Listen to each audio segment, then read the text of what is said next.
Hey everybody, welcome to episode 165 of Random Musings from the Clinical Trials Guru. I am Dan Sfera. I've got co-host Chris Sauber here. We just did a webinar on the benefits of being a PI for clinical researchers, and now we're interviewing Research Mom. This is by popular demand. I've been getting asked to interview full-time CRA mothers.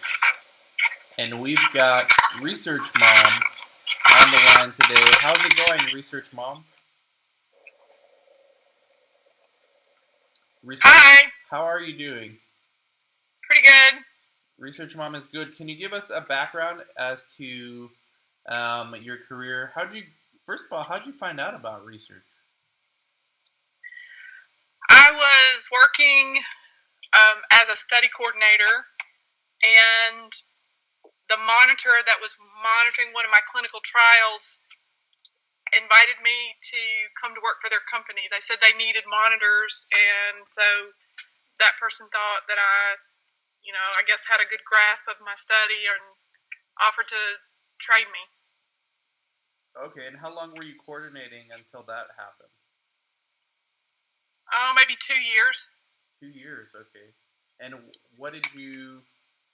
during those 2 years as a coordinator, you must have seen a bunch of monitors coming in and out of your site. And what did you think about their job? Was it something that you wanted to do, or was it something that you were just kind of dragged into?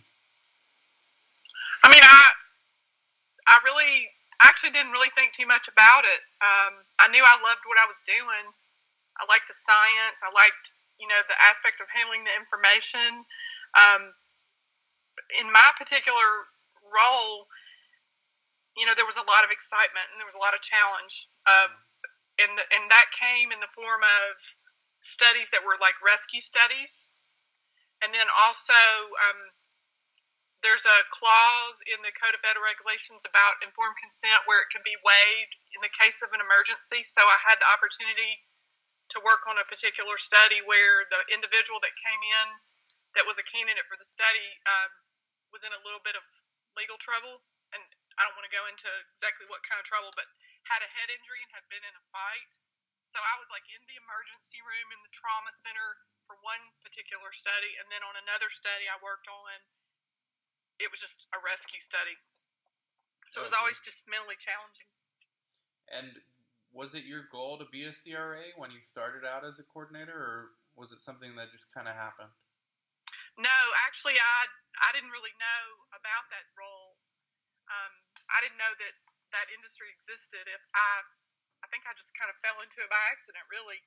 And it's a good thing because, I was nursing at the bedside, and I was coming out of the hospital with back injuries a lot, and I needed something where I didn't have to, push and pull on people because I just have a bad back. So it was just pure coincidence, I think.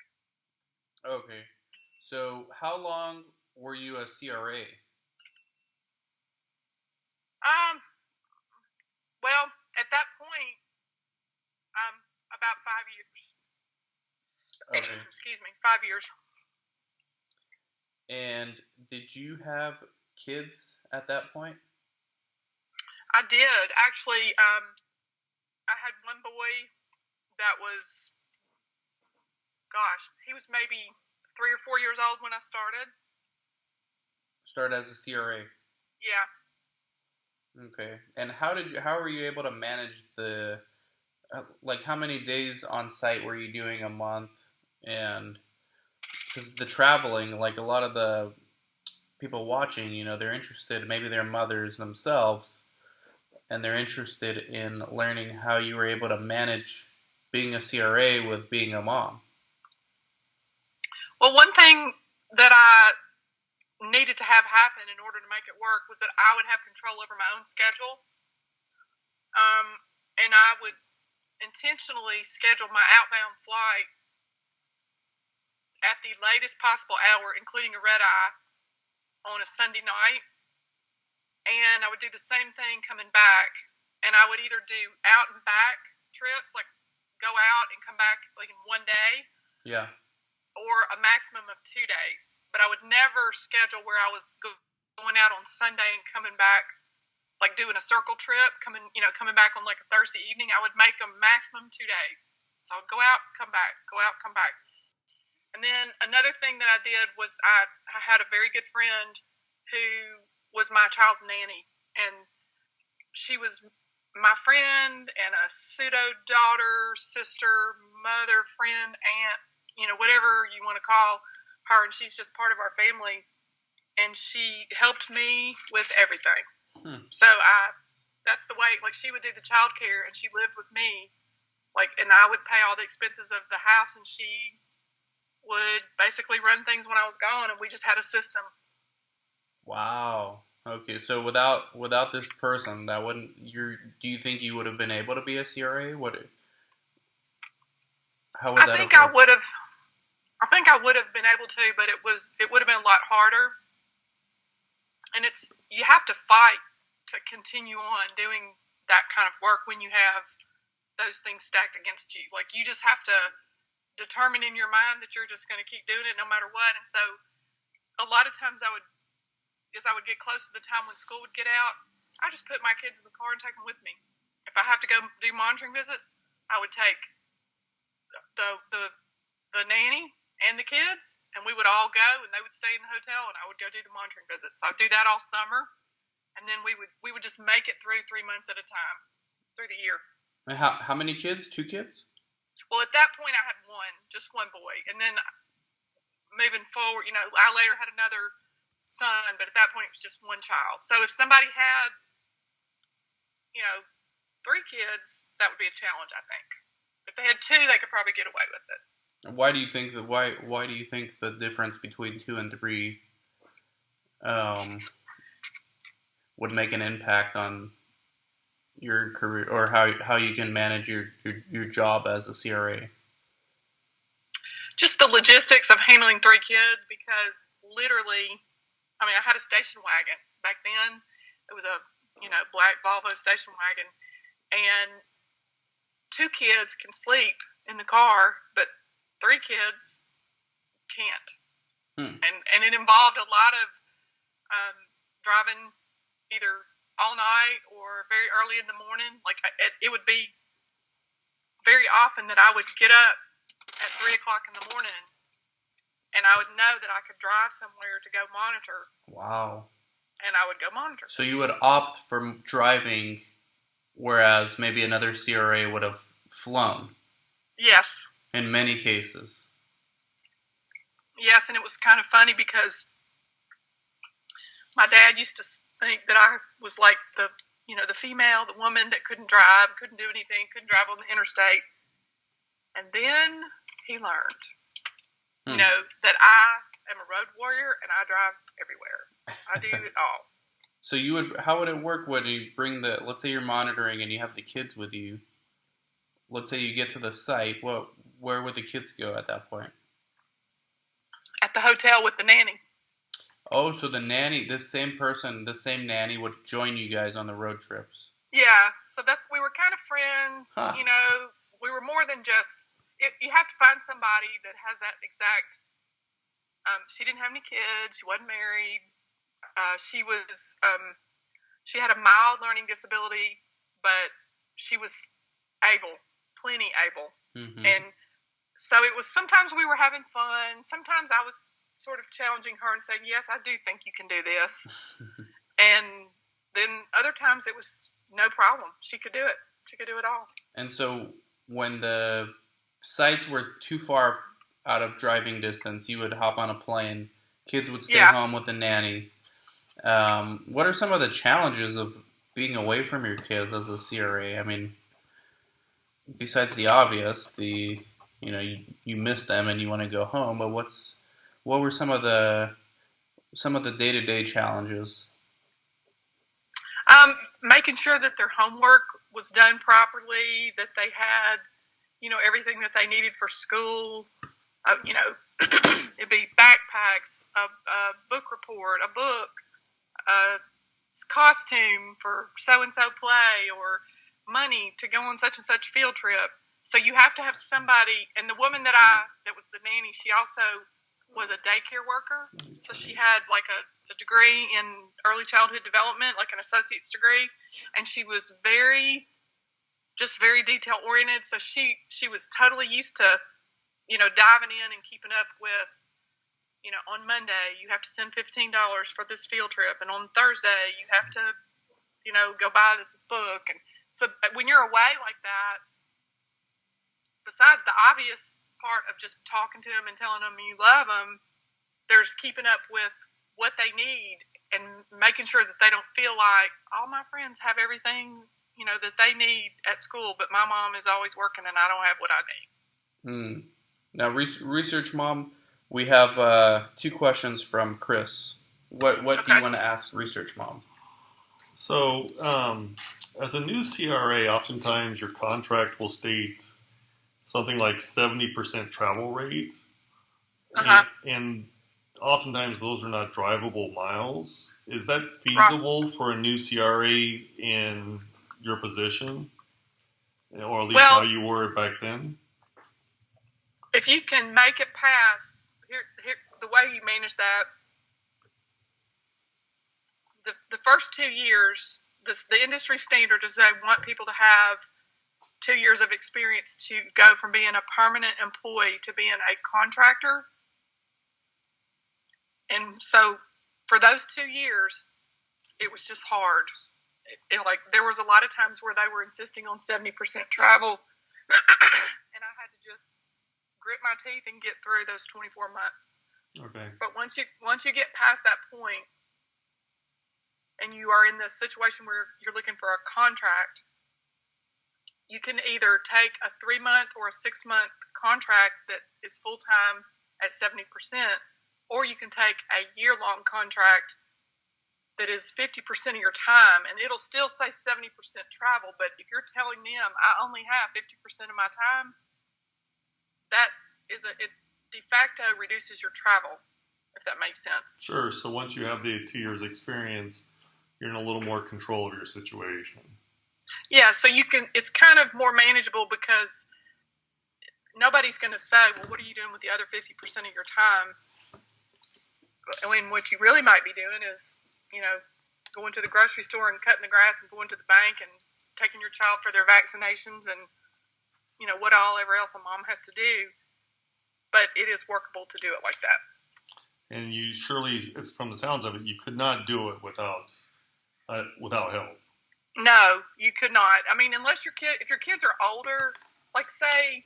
Well, teenagers can even be more trouble. They're having parties while you're gone. Well, even then, when they're older, you could take them with you in the summer, and they could be more independent.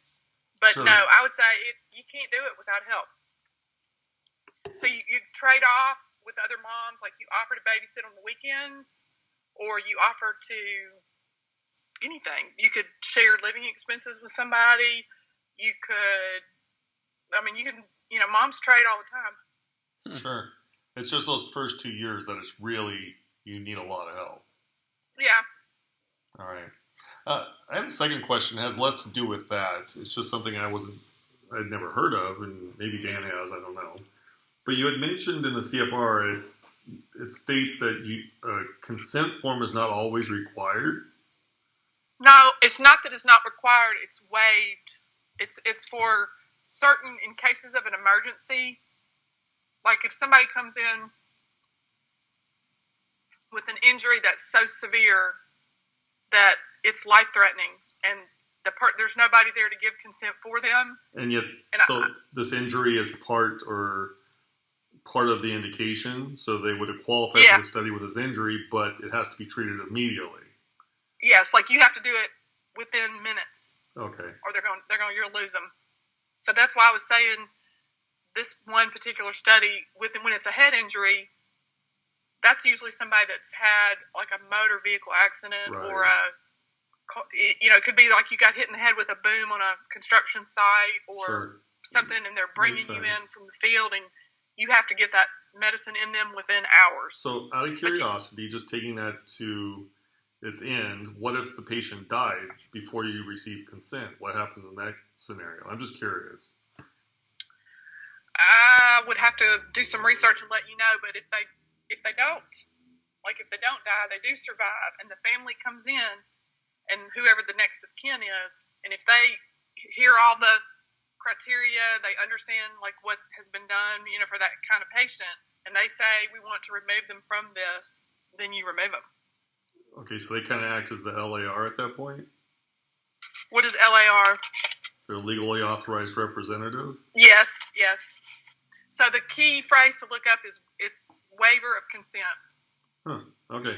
Interesting. Were you familiar with this? No, you learn something new every time we do these interviews. Yeah, thank you for that research, Mom. Now, Chris will ask more questions. He will? Yes, he will. Because he's a parent and I'm not. But Research Mom, when you went from coordinator to CRA, were you already a mom?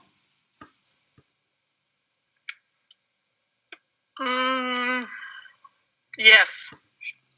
And I had to think about that. What were your, were you ever explained how often they travel, or were you caught by surprise? No, I wasn't caught by surprise. I had to make it work. It was never like, I was committed to doing travel and was hung in a way that I didn't have anybody take care of my child, because in all honesty, if that happens where you find that you are, committed to travel that you can't do, you just say no. You can say no. But not within your first 2 years, right? Say again?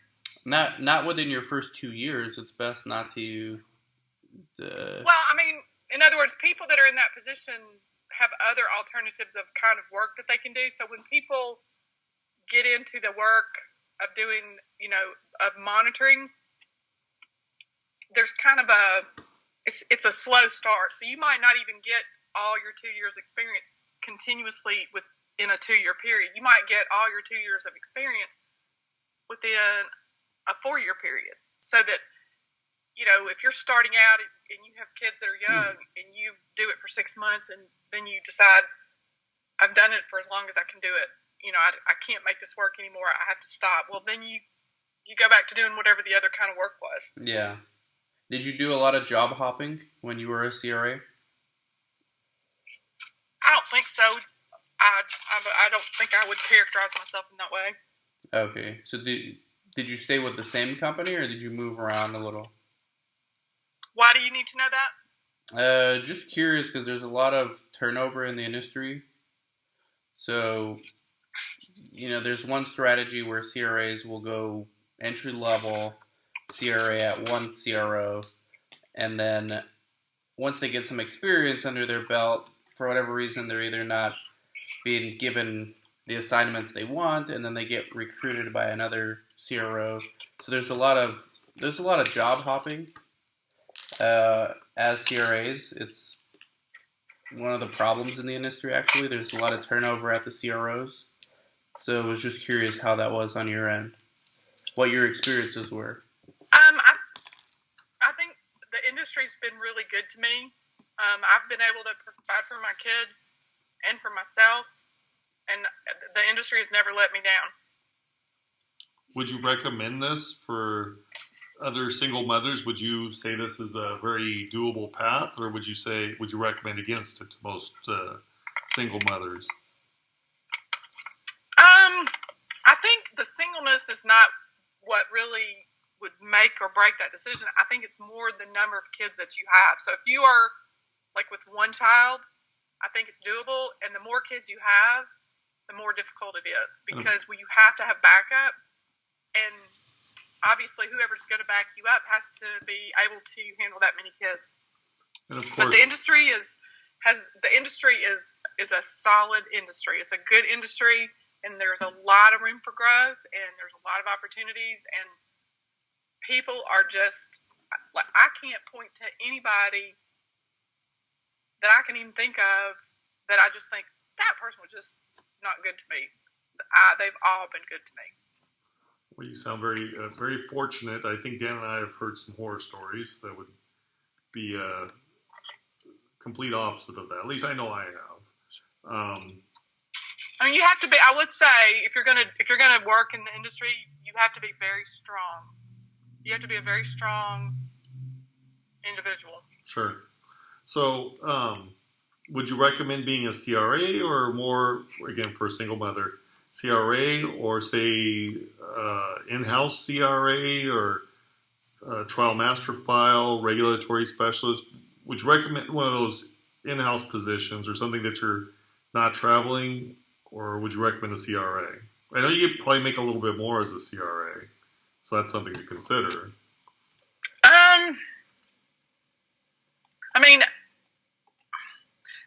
no real recommendation for any one position or swim lane. Like, not data management more so than regulatory affairs, more so than clinical operations.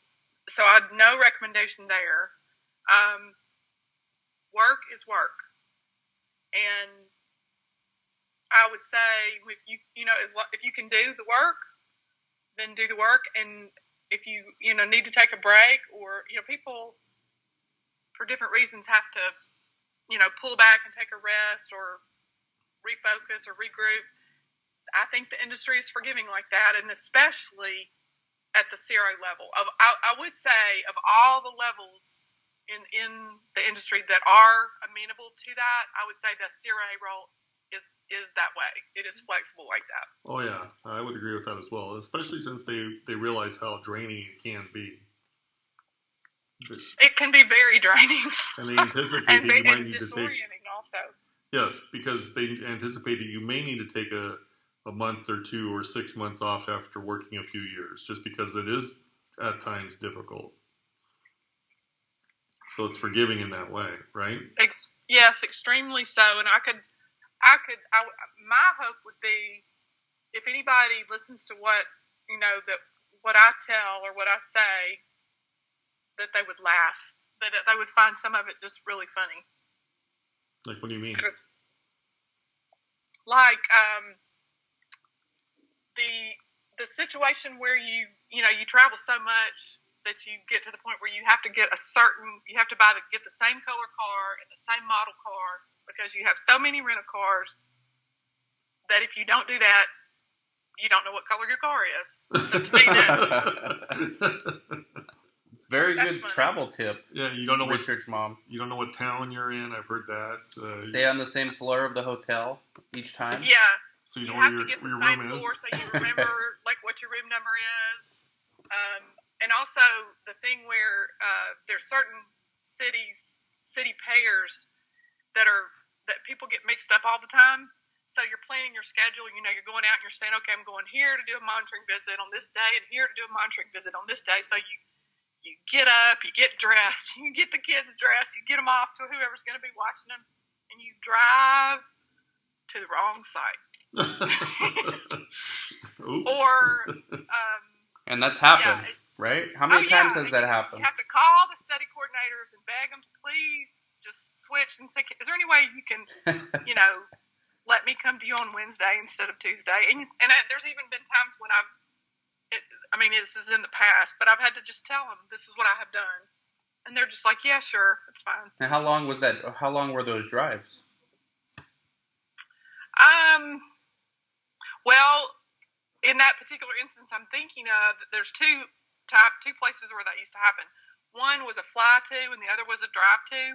So the drive to was 4 and 8 hours respectively. Wow. And the one 8 hours away was supposed to be on one day, and the one 4 hours, away was supposed to be on the other day. So you just have to fix it and move on.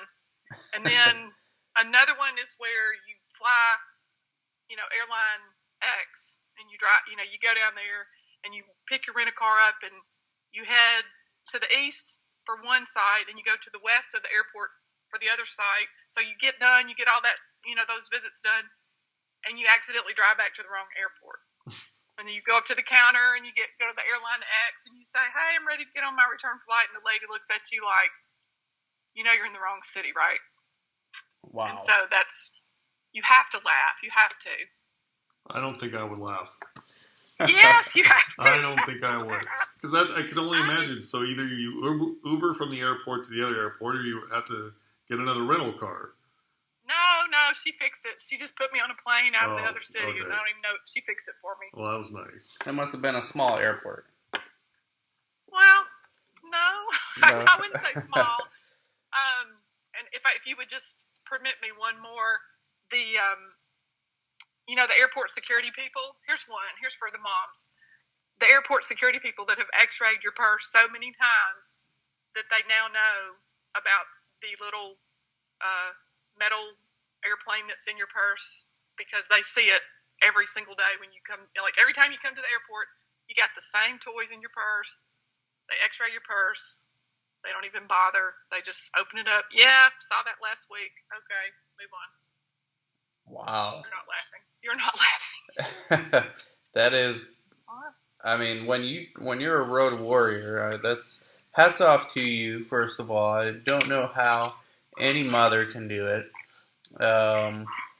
It is a very rewarding industry, and there's a lot of options once you're in and you have experience. Like you said, once you get to that 2-year mark, you've got a lot of opportunities that open up, and those first 2 years might be tough. But you said something important, which I kind of want to conclude on. You said you should be tough. Like when you can't travel, be tough, tell them no. But there's people out there saying, hey, I don't want to tell them no. I'm still on my 2-year starting point, and I don't think that's a good idea. What would you suggest? Well, I would put a slight spin on that. I would say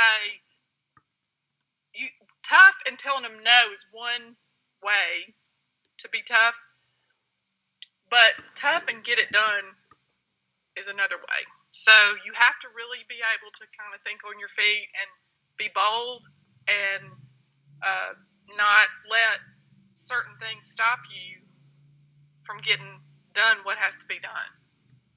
Mm-hmm. So tough to say no to the employer or the client is one, but also, oh yes, I am going to get this done. You just have to do it. I see what you're saying. Have a can-do attitude. Research mom, hats off to you. Hats off. I know there's a lot of research moms out there, full-time CRAs, some single, some with 1 kid, some with 3 kids, some with 5 kids. It's unbelievable. Any other questions you want to ask, Chris? Nothing we can think of. Thank you very much for your time, Research Mom. Anything else you want to add? Any advice for mothers out there that are thinking of CRA work? Well, I mean, if you invite me back for another interview, I could share more stories about times when things looked impossible and, explain, like, how did I get something done or what did I do? But I would say, do not be afraid to do whatever it takes to get it done. Mm-hmm. Do you have one example of something tough? Again? Do you have one example? Like, what was the most dramatic, obstacle or hurdle you had to overcome in your career as a CRA? Well, I would say when one of my boys was actually 4 years old, and I was going through a divorce. So his dad and I were divorcing, and I had an investigator meeting that I needed to go to in Puerto Rico, and I was working under the assumption that his dad was going to watch him for that weekend, and then his dad decided, or somehow, I don't know if he really decided, but somehow it came to my knowledge that he was not going to be able to watch him. So I just packed his suitcase and bought him an airline ticket and took him with me and hired a nanny at the hotel and went down there, and wow, they stayed in the room and I went to the meeting. Amazing. This was as a CRA? It was as a CRA, and actually the woman who's my boss, we're still friends and we're still in touch. We, are still in contact with each other. We laugh about that story.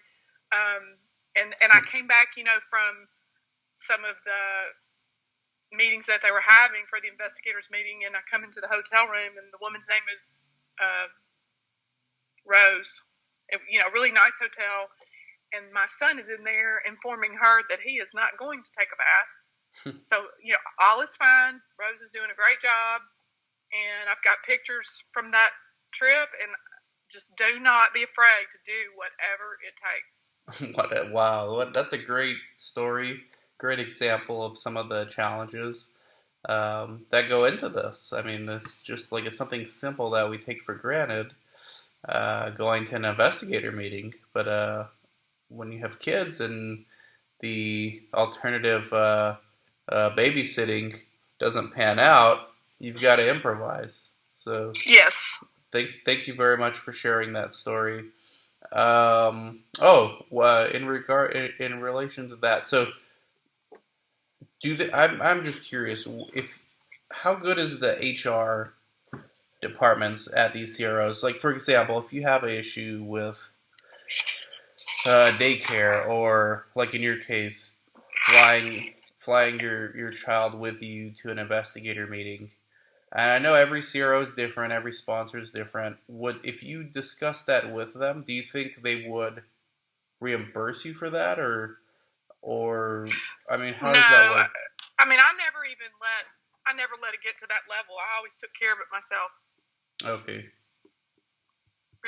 Because I had the nanny, the woman who I mentioned that was the friend, daughter, sister, the one that's the nanny who by the way, I introduced her to her husband later in life. So when you have someone like that helps you take care of your kids, in that way, you're bonded. You're bonded for life. Absolutely are. I never let any child care issue even get to HR. Never even approached them. Interesting. We're building a startup CRO, myself and Chris. We have a couple of studies. So we're interested in these kind of things, like on a technical level. Being that there's so many females CRAs, I think it's like 80-20, right? Like 80 female, 20 male. You would think that these HR, and maybe they do, I'm just not aware of it, these HR departments would have resources in place for mothers, right? Or am I just way off base there? I've never heard of that. I don't. I think we're on to something, Chris. Maybe we'll work on that for our retention of your employees. Yeah, if you want to talk about retention, because that's something that could pay dividends later on for the company.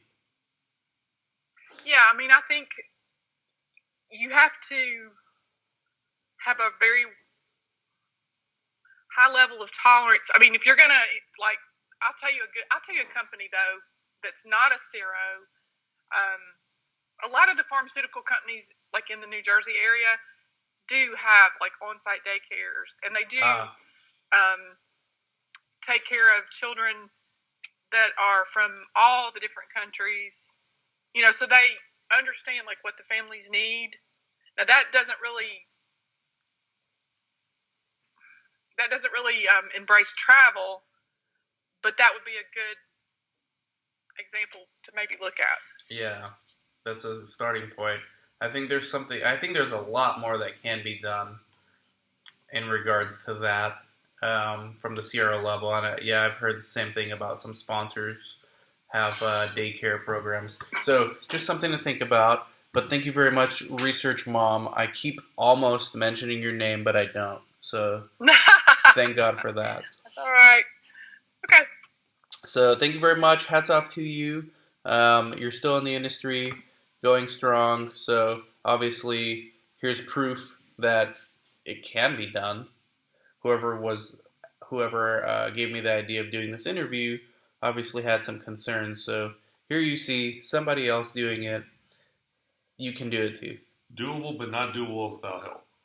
Of course. Yeah, I would agree with that. And I would say the time tonight hasn't been long enough to really talk about all the situations that you have to deal with and how to deal with them. Ideas about how to deal with them.